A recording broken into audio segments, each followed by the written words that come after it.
దొంగతనం అన్న మాటకు అర్థం ఏమిటి? ఎవడిచ్చాడో వాడి కొరకు, వాడి మర్యాద కొరకు వాడికి చెప్పి వాడుకుంటే మర్యాద, వాడికి తెలియకుండా వాడుకుంటే దొంగతనం. నాకెవరో ఇల్లు అద్దెకి ఇచ్చారు, అద్దెకిచ్చి పెరట్లో పనస చెట్టు వేశారు, పనస చెట్టుకు బ్రహ్మాండంగా కాయలు కాసాయి. ఇప్పుడు నేను కనబడ్డ వాళ్ళందరినీ నా స్నేహితుల్ని పిలిచి రండి పనసకాయలు ఇస్తానని కోసి ఇచ్చేసాను అనుకోండి. ఆయన వాళ్ళ ఇంట్లో పెళ్ళికి 4 పనసకాయలు కోసుకుందామని వచ్చాడు అనుకోండి.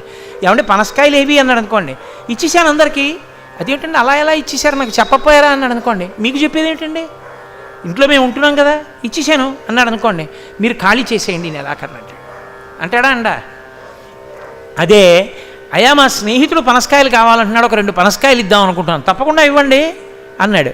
ఇప్పుడు మీరు పనసకాయలు ఇస్తే ఆయన ఇల్లు ఖాళీ చేయమండం.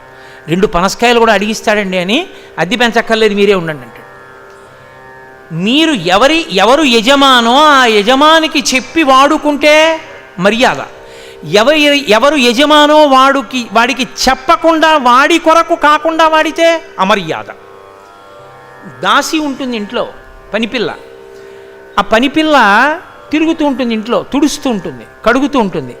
కడుగుతున్నప్పుడు తుడుస్తున్నప్పుడు అనేక పదార్థములు చూస్తుంది. టేబుల్ మీద పెట్టుంటాయి పళ్ళు, టీపాయ్ మీద పెట్టుంటాయి పళ్ళు, వంటింట్లో కడుతుంది, వంటిల్లు తుడుస్తుంది, వంటింట్లో కనపడతాయి తినే పదార్థాలు, ఏవో బిస్కెట్ల ప్యాకెట్లు అవి పెట్టుంటాయి. దానికి ఆకలి, కడుపు రగిలిపోతోంది. మా యజమానిలే కదా చెప్పేది ఏమిటని చెప్పేసి తీసేసుకుని బిస్కెట్ల ప్యాకెట్ తినేస్తోంది అనుకోండి. మీరు చూశారనుకోండి, ఏమిటి అలా తింటున్నాను అడుగుతారు.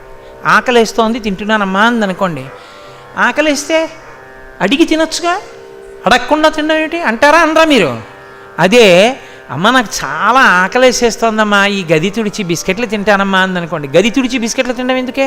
ఆ చీపురు అక్కడ పడేసి చేతులు కడుక్కుని బిస్కెట్లు తిని, కాస్త కాఫీ కూడా ఇస్తే తాగు, తాగేసి 1 నిమిషం స్వస్థత పడప్పుడు గత్తుడు అంటారా అనరా?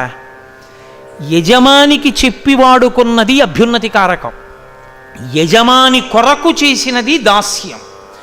యజమానికి చెప్పకుండా సొంతంగా వాడుకున్నది లౌకికంగానే పతనహేతువైతే, కంటికి చూడగలిగిన శక్తిని ఎక్కడ చలానా కట్టి నువ్వు తెచ్చుకున్నావు? ముక్కుకి వాసన చూడగలిగిన శక్తిని ఏ బజార్లో కొని తెచ్చి పెట్టుకున్నావు? చెవికి వినగలిగిన శక్తిని ఏ తల్లి తండ్రి తీసుకొచ్చి పెట్టారు? పరమేశ్వరుడు పెట్టాడు.